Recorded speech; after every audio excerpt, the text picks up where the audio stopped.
కుట్రలను కూలదోస్తాం, మళ్లీ కేసీఆర్ ను అధికారంలోకి తీసుకొస్తామంటున్నారు బీఆర్ఎస్ నేతలు. కారు పార్టీ రూట్ మార్చింది. మొన్నటి వరకు కాంగ్రెస్ బీజేపీని టార్గెట్ చేసిన గులాబీ నేతలు ఇప్పుడు తమ విమర్శల లిస్ట్ లో కవితను కూడా చేర్చారు. ప్రత్యర్థులను టార్గెట్ చేస్తూనే కవితకు చురకలంటిస్తున్నారు.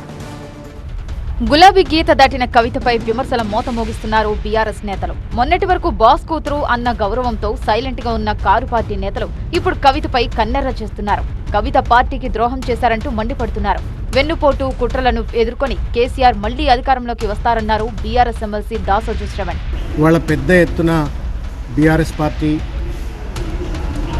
నాయకత్వం పైన, మరీ ముఖ్యంగా కేసీఆర్ గారి పైన రకరకాలైనటువంటి కుట్రలు, కుతంత్రాలు, రకరకాలైనటువంటి వెన్నుపోట్ల లాంటి పరిస్థితులన్నీ కూడా చూస్తూ ఉన్నాం.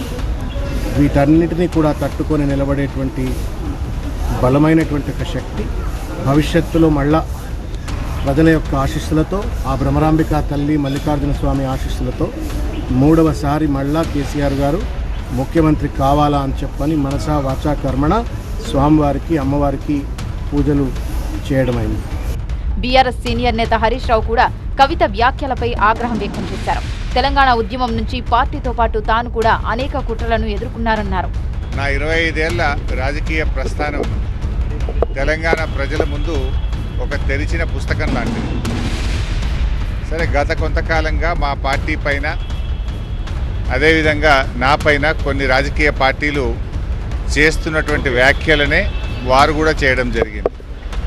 అయితే ఆ వ్యాఖ్యలు వారు ఎందుకు చేశారో అది వారి విజ్ఞతకే నేను వదిలేస్తున్నాను. కష్టాల్లో ఉన్న ప్రజల్ని ఆదుకునే విషయంలో, తెలంగాణ ద్రోహుల చేతుల్లో నుంచి ఈ రాష్ట్రాన్ని కాపాడుకునే విషయంలో మా దృష్టి అంతా ఉంటుంది.